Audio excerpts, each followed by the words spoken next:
మీనరాశి వారికి ఈ ఆదివారం అమావాస్య, కాలభైరవ జయంతి, ఆంగ్ల సంవత్సరం చివరి రోజుల్లో ఉండబడిన ఇబ్బందుల్ని ఎలా తొలగించుకొని కొత్త సంవత్సరానికి స్వాగతం ఎలా పలుకుతామో, ఐశ్వర్యం, ఆనందం, రాజయోగానికి స్వాగతం ఎలా పలకాలో ఈ వీడియోలో సవివరంగా సంపూర్ణంగా తెలుసుకుందాం.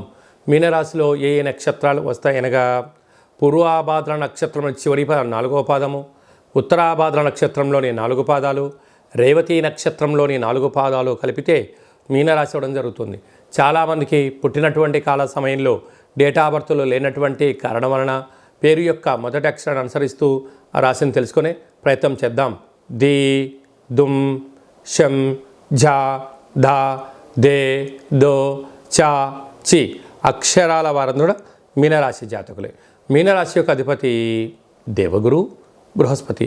వీరికి ఒకవైపు ఏళ్లనాటి శని ప్రారబ్ధ సంచార స్థితిలో ఉండగా వచ్చిన ఆదివారం అమావాస్య అవ్వడం, ఆంగ్ల సంవత్సరం చివరి మాసం అవ్వడం, రాశిలోనే రాహు ఉండడం, తృతీయంలో గురు సంచార స్థితి, సంతాన స్థానంలో కుజుడు నీచబడడం, 7వ స్థానంలో కేతు సంచార స్థితి, భాగ్యస్థానంలో బుధాదిత్య రాజయోగం, రవి బుధ సంచార స్థితి కలిసి ఉండడం, రాజ్యస్థానంలో శుక్రుడు ఉండడం, వ్యయంలో శని భగవానుడు స్వక్షేత్ర సంచార స్థితిలో ఉన్నప్పుడు అన్ని అవకాశాలు మీ ముందర ఉన్నట్లే కనపడుతూ ఉంటాయి.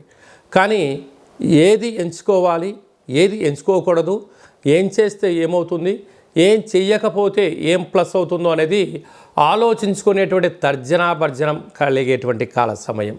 అనగా అదృష్టము, ఆనందము, పెట్టుబడులు, ఇన్కము అన్నీ ఒకేసారి కనపడుతూ ఉంటాయి.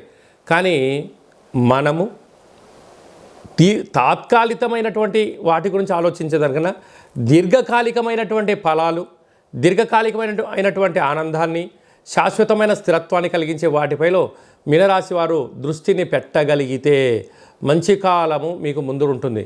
ఎందుకనగా కొంతకాలం తర్వాత రాశిలోకే శని భగవానుడు రాబోతున్నాడు కనుక భగవంతుడు వచ్చేటువంటి కాల సమయంలో ఐశ్వర్యాన్ని, ఆనందాన్ని కుప్పలు తెప్పలుగా తీసుకొచ్చి ఇవ్వబోతున్నాడు.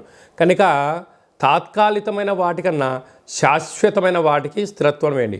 ఇలాంటి కాల సమయంలో మనము పూజా మందిరంలో ఒక కూష్మాండ దీపాన్ని, అలాగనే నిమ్మకాయ దీపాన్ని, నారికేల దీపాన్ని మూడింటిని ఏర్పాటు చేసుకొని పూజ చేసి అయ్యప్ప స్వాముల వారికి కానీ, బ్రాహ్మణులు కానీ, సాకలి వాళ్ళకు కానీ అన్న ప్రసాదాన్ని ఏర్పాటు చేయగలిగితే మీ కర్మను వారు స్వీకరించి వారు అదృష్టాన్ని ప్రసాదిస్తారు అని చెప్పి గమనించాలి.